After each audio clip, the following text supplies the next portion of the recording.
Hello everyone and welcome to only IAS. स्वागत है आपका हमारे सेशन में जहां हम देखेंगे जो आज पेपर हुआ है जीएस पेपर 2 का, उसके क्वेश्चंस को और समझेंगे किस तरफ उनका ओरिएंटेशन है। पिछले सालों के मुकाबले में क्वेश्चंस किस सेक्शन की ओर ज़्यादा बढ़ रहे हैं। तो अगर हम ओवरऑल देखें तो हर बार की तरह इस बार भी question medium to tough zone में रहा, ना ही बहुत ज़्यादा ईजी ना ही बहुत ज़्यादा टफ। क्योंकि अगर हम पेपर 2 को देखें तो एक ट्रेडिशनल अंडरस्टैंडिंग होती है जीएस पेपर 2 को लेके कि जीएस पेपर 2 में कितने सेक्शंस होते हैं। जो प्राइमरी सेक्शन होते हैं वो 4 होते हैं। पॉलिटी के जो कोर क्वेश्चंस आते हैं, दूसरे गवर्नेंस के, तीसरे सोशल जस्टिस के यानी जिसमें स्कीम्स आ गई हैं आपकी और जो भी इंपॉर्टेंट गवर्नमेंट मेजर्स हैं वो आ गए, और चौथा होता है आईआर का। ये 4 ही सेक्शन मुख्यतया हमारे जीएस पेपर 2 में कवर्ड होते हैं। और अक्सर ऐसा देखा जाता है कि जो चीज़ें न्यूज़ में होती हैं या जो लॉज न्यूज़ में होते हैं उन पे क्वेश्चन पूछा जाता है। जैसे पॉलिटी में बेसिक स्ट्रक्चर्स पे क्वेश्चन आ जाते हैं, अंडरस्टैंडिंग द कॉन्स्टिट्यूशंस पे क्वेश्चन आ जाते हैं, फेडरलिज्म पे क्वेश्चन आ जाता है। और इस बार अगर हम देखें पहले के मुकाबले तो बिल्कुल ट्रेंड वैसा ही रहा है। तो अगर हम पहला ही क्वेश्चन देखें इस साल का तो वो बात करता है कॉन्स्टिट्यूशनल मोरालिटी की। कॉन्स्टिट्यूशनल मोरालिटी काफ़ी न्यूज़ में रहा था पिछले 1-1.5 साल से, काफ़ी आर्टिकल्स इसके ऊपर आए थे और ये क्वेश्चन भी यही पूछ रहा है कि कॉन्स्टिट्यूशनल मोरालिटी जो है वो इंडियन कॉन्स्टिट्यूशन में निहित है। और बेसिकली हमें एक्सप्लेन ये करना है कि what is doctrine of constitutional morality, और उसे हम एक्सप्लेन करेंगे with the help of relevant judicial decisions. तो कौन सी रीसेंट जुडिशियल डिसीजंस लिए गए थे पिछले कुछ सालों में जिनसे हम ये एक्सप्लेन कर सकते हैं कि कैसे कॉन्स्टिट्यूशनल मोरालिटी जो है, जो संवैधानिक नैतिकता है, वो संविधान के अंदर ही निहित है। तो क्योंकि इस पर कुछ जजमेंट्स भी इंपॉर्टेंट आई थी और ये टर्म काफ़ी न्यूज़ में भी रहा था, लेकिन अगर किसी ने प्रॉपरली इस टर्म को एक्सप्लेन नहीं किया, what is doctrine of constitutional morality, specifically जब बी आर अम्बेडकर साहब का बर्थडे आया था, उनका जन्मदिन था, तब इस पे एक आर्टिकल आया था जिसमें एक्सप्लेन किया गया था प्रिंसिपल ऑफ कॉन्स्टिट्यूशनल मोरालिटी और कैसे उन्होंने फोकस किया था कि भारतीय संविधान इस तरह बनना चाहिए कि लोगों का विश्वास संविधान में हो और संविधान की नैतिकता पर हो। तो इसे हल्का सा मीडियम टू टफ क्वेश्चन कह सकते हैं अगर आपने टर्म पे फोकस नहीं किया था, क्योंकि स्पेसिफिकली डॉक्ट्रिन पूछा जा रहा है और हमें जुडिशियल जजमेंट भी मेंशन करनी है। अगला क्वेश्चन देखें तो बात करता है discuss the desirability of greater representation of women in higher judiciary to ensure diversity, equity and inclusiveness. Again हर साल हम देख रहे हैं, पिछले 2019 में वुमेन पे क्वेश्चन आया, वुमेन कमीशन पे क्वेश्चन आया था। उसके बाद इस बार भी हम देख रहे हैं क्वेश्चन आया है कि हायर जुडिशरी में उनकी रिप्रेजेंटेशन को हमें डिस्कस करना है कि कैसे और ज़्यादा बढ़ सकती है इक्विटी, डाइवर्सिटी और इंक्लूसिविटी के ऊपर। जुडिशरी का टॉपिक हमेशा से ही इंपॉर्टेंट रहा है और ये भी एक ऐसा क्वेश्चन है जो अगर आपने इस डायमेंशन को कवर किया है तो आप इसको मेंशन कर सकते हैं। खास बात यह है कि 150 वर्ड्स में लिखना है तो ज़्यादा एक्सप्लेन नहीं करना है, टू द पॉइंट आंसर्स रहने हैं। तीसरा क्वेश्चन देखें, सीधा क्वेश्चन है, how have the recommendation of 14th finance commission in India enabled states to improve their physical position. इस पे भी 2 आर्टिकल्स आए थे न्यूज़पेपर में। तो अगर आप मोस्टली देखें तो जो न्यूज़पेपर डिस्कशंस होते हैं, अगर आपने उनको ढंग से कवर किया है तो सीधा वहाँ से क्वेश्चंस आ रहे हैं कि क्या क्या रिकमेंडेशन थी 14th फाइनेंस कमीशन की और कैसे स्टेट्स की फिजिकल पोजीशन उससे इंप्रूव हुई है।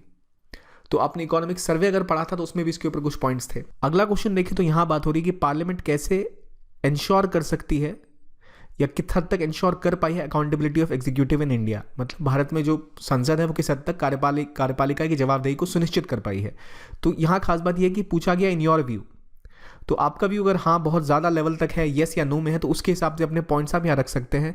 इसमें क्या क्या मैकेनिज्म है जिसके थ्रू पार्लियामेंट एग्जीक्यूटिव को पहले अकाउंटेबल बनाती है, कौन से ऐसे प्रोविजंस हैं, कौन से ऐसी लीगल ऑप्शंस हैं पार्लियामेंट के पास, चाहे वो बजट की बात हो गई, चाहे वो अपॉइंटमेंट की बात हो गई, या फिर उनके रेजिग्नेशन या फिर उनके टर्मिनेशन की बात हो गई, कौन से लॉज हैं या किसके थ्रू पार्लियामेंट इंश्योर करती है कि एग्जीक्यूटिव अकाउंटेबल रहे। सीधा सा क्वेश्चन है ये जो हम पॉलिटी में अपने बेसिक बुक सोर्सेज में पढ़ते हैं। तो अगर आप क्वेश्चन नंबर 2 देखें, क्वेश्चन नंबर 4 देखें या फिर क्वेश्चन नंबर 1 देखें, सारे क्वेश्चन हम पढ़ते हैं अपने कोर बुक्स में। हालांकि क्वेश्चन नंबर 1 जो है रिसेंटली न्यूज़पेपर में ज़्यादा डिस्कस था और अक्सर इन पर उतनी बातें नहीं पढ़ाई जाती कि 150 वर्ड्स में आप इसको आंसर कर पाए, तो यहाँ न्यूज़पेपर की रेलेवेंस बढ़ जाती है। 5वां क्वेश्चन बात करता है प्रेशर ग्रुप्स के बारे में कि प्रेशर ग्रुप्स बड़ा इंपॉर्टेंट रोल निभाते हैं पब्लिक पॉलिसी को इन्फ्लुएंस करने में, और हमें बताना है कैसे बिजनेस एसोसिएशन कंट्रीब्यूट करती है पब्लिक पॉलिसीज को लेके। तो यहाँ पर सीधा सा क्वेश्चन है, एक तो प्रेशर ग्रुप्स के बारे में जो हम गवर्नेंस में पढ़ते ही हैं, और गवर्नेंस में प्रेशर ग्रुप्स के अंदर जो बिजनेस एसोसिएशन है उनका क्या रोल है ये पूछा जा रहा है। तो यहाँ अगर आप गौर करें तो चाहे वो एसोचैम की बात हो, चाहे फिक्की की बात हो, ऐसी जो बिजनेस एसोसिएशंस हैं, या रिसेंटली जो हमने देखा जब कई मामले थे टेलीकॉम सेक्टर के जो अटके पड़े थे, कई मामले थे जहां हमने देखा है गवर्नमेंट ने चेंजेस किए थे इन मॉडल। अभी रिसेंटली भी हमने देखा है कि जो अमेजॉन वर्सेस रिलायंस का केस चल रहा है फ्यूचर डील को लेके, वो भी न्यूज़ में था, वहाँ भी कुछ आर्टिकल्स आए थे जहाँ स्पेसिफिकली ये डिस्कस किया गया था।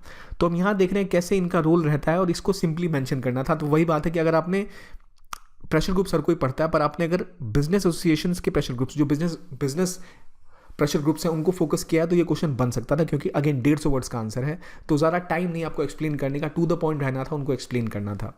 छठा क्वेश्चन बात करता है besides being a moral imperative of a welfare state, primary health structure is necessary precondition for sustainable development. तो यहाँ बात हो रही है सस्टेनेबल डेवलपमेंट की, कि प्राइमरी हेल्थ केयर कैसे एक बड़ा रोल निभाता है सस्टेनेबल डेवलपमेंट में। हमने पिछले साल देखा था, कोविड पे क्वेश्चन आया था 2020 में।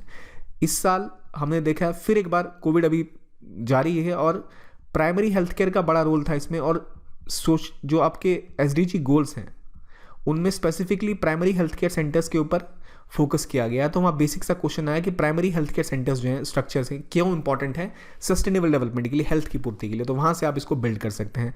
सातवां question, earn while you learn scheme needs to be strengthen to make vocational education and skill training meaningful. Comment.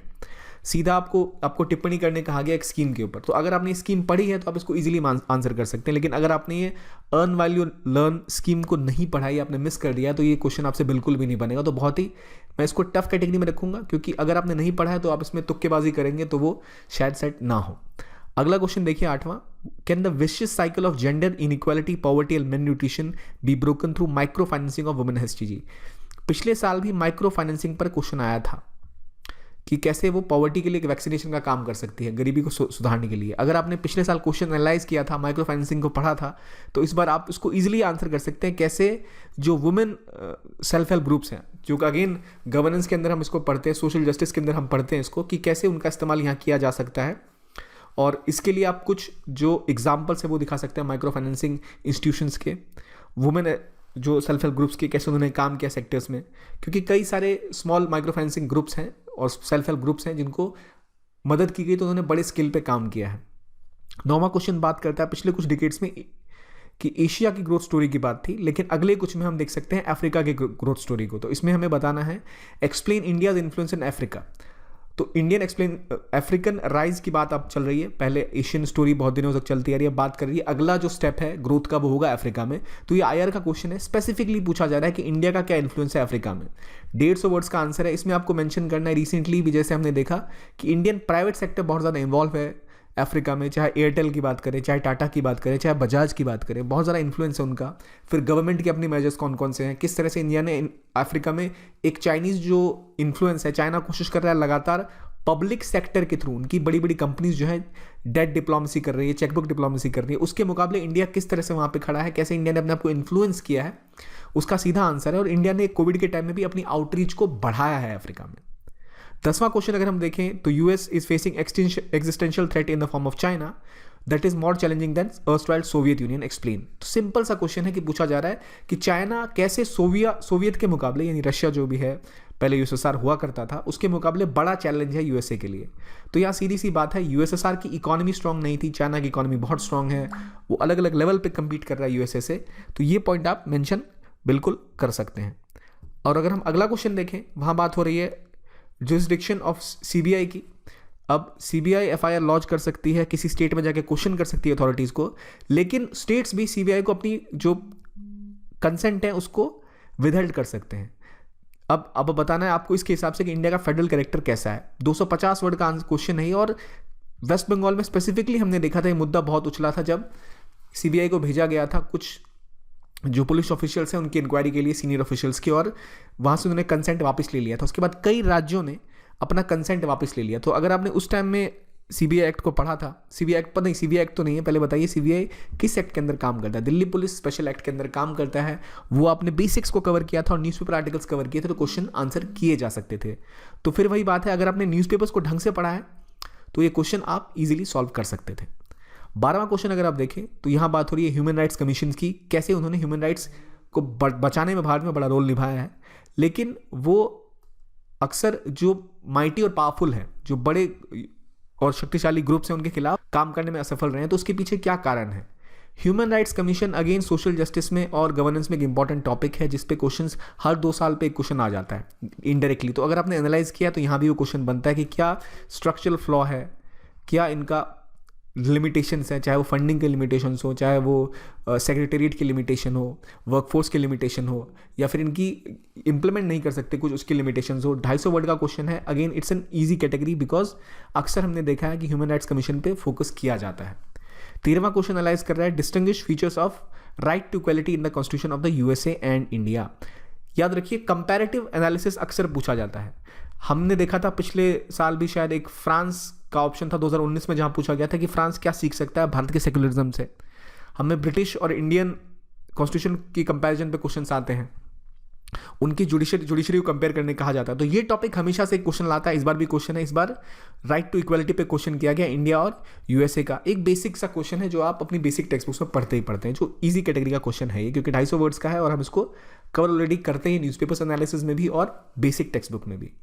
14th question देखें जो बात कर रहा है constitutional provision against legislative councils are established. क्या कॉन्स्टिट्यूशनल प्रोविजंस हैं जिसके अंदर लेजिस्लेटिव काउंसिल को एस्टैब्लिश किया जाता है, रिव्यू करना है उनका वर्किंग स्टेटस और क्या क्या हाल में हुआ है उसको एक्सप्लेन करना है। तो क्यों ये क्वेश्चन आया पहले ये बताइए। क्या कहीं हाल फिलहाल में पिछले 1 साल के अंदर लेजिस्लेटिव काउंसिल को स्थापित करने की बात चली थी किसी राज्य में? कोई न्यूज़ पढ़ी थी आपने? ऐसा कुछ हुआ था 1-1.5 सालों के अंदर जहां बातें चली हों लेजिस्लेटिव काउंसिल को स्थापित करने की? बिल्कुल ये टॉपिक न्यूज़ में था और ये डिस्कस भी किया गया था। तो अगर आपने न्यूज़पेपर्स को एनालाइज किया है और बेसिक, क्योंकि पॉलिटी का हर सेक्शन आप पढ़ के नहीं आते हैं मेन से पहले, क्योंकि आपको न्यूज़पेपर भी पढ़ना होता है, लेकिन ये इतने क्लियर ट्रेंड दिख रहा है कि जो भी चीज़ न्यूज़ में है उसका आप बेसिक्स पढ़ के जाएं तो आपको फायदा होगा पेपर में। 15वां क्वेश्चन थोड़ा टफ है कि department related parliamentary standing committees जो होती हैं, क्या वो एडमिनिस्ट्रेशन को पूरी तरह अपने कंट्रोल में रखती हैं और कमिटीज़ किस तरह काम करते हैं, इसके एग्जांपल्स पूछे गए। अब देखिए पार्लियामेंट्री स्टैंडिंग कमिटीज़ स्पेसिफिकली अगर आपने कवर भी किया है तो डायरेक्टली आंसर करना थोड़ा सा मुश्किल है इसको, क्योंकि क्वेश्चन पूछ किस तरह से रहा है, ये पूछ रहा है कि कमिटीज़ की वर्किंग कैसी होती है, उनके एग्जांपल्स देने, और पहले आपसे आपका ओपिनियन पूछ रहा है क्या वो सही में एडमिनिस्ट्रेशन को पूरी तरह कंट्रोल करके रखते हैं, डे टू डे एक्टिविटीज़ और जो भी उनके काम होते हैं उसको, और आपसे एग्जाम्पल भी पूछे गए। तो जो आपका ओपिनियन है और किस तरह आप इसको एक्सप्लेन करते हैं उसके लिए आपके पास प्रॉपर एग्जाम्पल्स होने चाहिए, जो इसको थोड़ा मुश्किल बनाता है।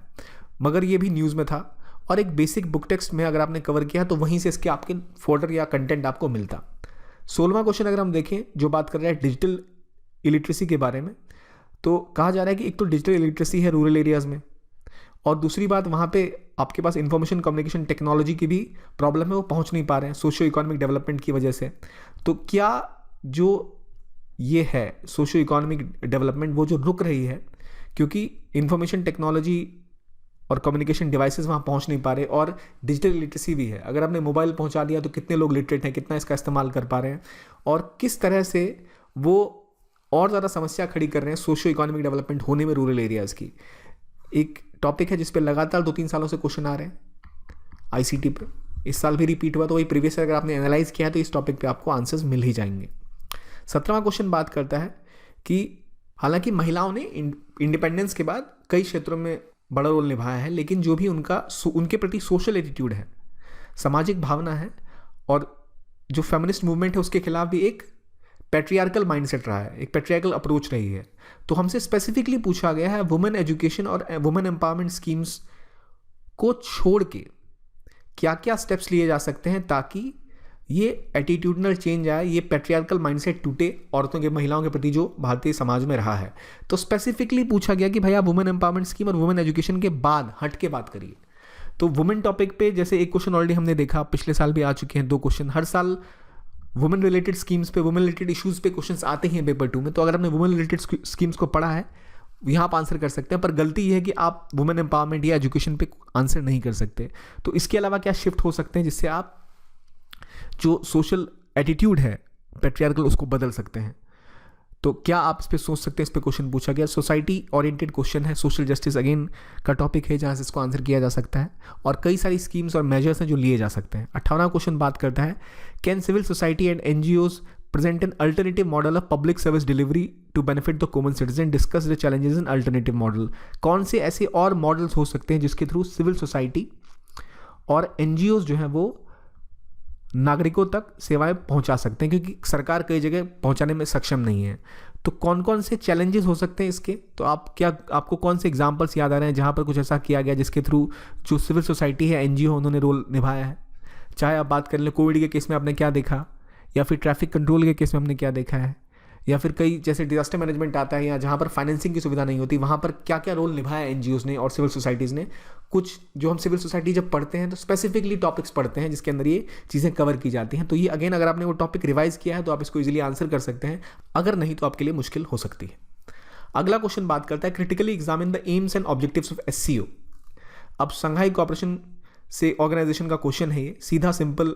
एससीओ इंडिया की मेंबरशिप और एससीओ में इंडिया पाकिस्तान का मिलना न्यूज़ में रहा था, और एक सिंपल क्वेश्चन आईआर का है जिससे अगेन पूछा गया कि क्या उसकी इंपॉर्टेंस इंडिया के लिए है, सेंट्रल एशिया को लेके, रशिया के साथ एंगेजमेंट बढ़ाने को लेके, ये सारे टॉपिक्स कवर हो रहे हैं इसमें। स्ट्रेट फॉरवर्ड क्वेश्चन था, न्यूज़ में भी था, तो इसको मैं मीडियम से लेके इजी कैटेगरी में डालूंगा। और अगर 20वें क्वेश्चन की बात करें जहाँ इस बार ऑकस की बात की गई है, तो एक नॉर्मल ट्रेंड है, क्वाड पे क्वेश्चन पूछा गया, इस बार ऑकस पे क्वेश्चन पूछा गया। यहाँ ऑकस पे ये भी पूछा गया कि क्या ऑकस जो है अभी की जितनी पार्टनरशिप्स हैं ये इसको सुपरसीड करेगा। अब अगर आपने न्यूज़ पढ़ी है तो ऑकस आपको पता ही होगा, यूके, यूएस और ऑस्ट्रेलिया का एक तरह का एक ये पार्टनरशिप है जिसके तहत ऑस्ट्रेलिया के पास न्यूक्लियर सबमरीन हो पाएंगे। तो सवाल ये है, क्या जो US plus UK plus Australia का जो ये अलायंस है, ये जो ग्रुपिंग हो रही है, क्या ये क्वाड से भी आगे निकल जाएगा? क्या ऑलरेडी जो फ्रांस है वो उनके राष्ट्रपति से काफ़ी दुखी थे, तो जो पार्टनरशिप उनकी यहाँ इंडो पैसिफिक ओशन में है उससे भी आगे निकल जाएगा? तो उस परिप्रेक्ष्य में इसको देखते हुए आपको मेंशन करना था। अगेन काफ़ी टाइम से न्यूज़ में था, काफ़ी इसको एनालाइज किया गया था, और टॉपिक उस तरह से ही इसको हैंडल किया जा सकता था। अगेन 250 वर्ड में इसको आंसर करना है। तो ये क्वेश्चन अगर आपने करंट अफेयर्स पढ़े हैं, पिछले साल एनालाइज किया है न्यूज़ को, तो आईआर के प्रेडिक्टेबल क्वेश्चन में से क्वेश्चन ये था। तो अगर हम देखें तो इस बारे में हमें दिख रहा है कि आईआर के 50 नंबर के क्वेश्चन तो आ ही रहे हैं, 50 मार्क्स के क्वेश्चन आईआर के लगभग उतने ही रहते हैं और इस बार भी आए हैं। अगर हम देखें जो जैसे Indo US Indo Russia defence deal की बात हुई थी पहले, डायस्पोरा की बात हुई, तो उससे मिलता जुलता इस बार एससीओ से क्वेश्चन आ गया, जो न्यूज़ में था वो सारी बातें। तो जो पॉलिसीज़ हैं, जो रिफॉर्म्स हैं, सिविल सोसाइटी पे रिफॉर्म्स पूछे गए थे, तो इस बार सिविल सर्विसेज पे क्वेश्चन नहीं आके सिविल सोसाइटी पे क्वेश्चन आ गया। इस बार एआई पे क्वेश्चन नहीं आया, लेकिन माइक्रो फाइनेंशियल इंस्टीट्यूशंस पे क्वेश्चन आ गए। तो ऑलमोस्ट मिलजुल के लगभग उन्हीं टॉपिक्स को कवर यूपीएससी कर रही है। अगर हम प्रीवियस क्वेश्चंस को एनालाइज करें और करंट अफेयर्स को ढंग से पढ़ें विद पॉलिटी का जो स्टैटिक पोर्शन है उसको ध्यान में रखते हुए, तो आईआर के सोशल जस्टिस के और गवर्नेंस के कई क्वेश्चंस को आप कवर कर सकते हैं। तो आज के टॉपिक के लिए इतना ही, बाद में हम इनकी इन डेप्थ एनालिसिस भी करेंगे। देखने के लिए बहुत बहुत धन्यवाद। Thank you very much and have a nice day.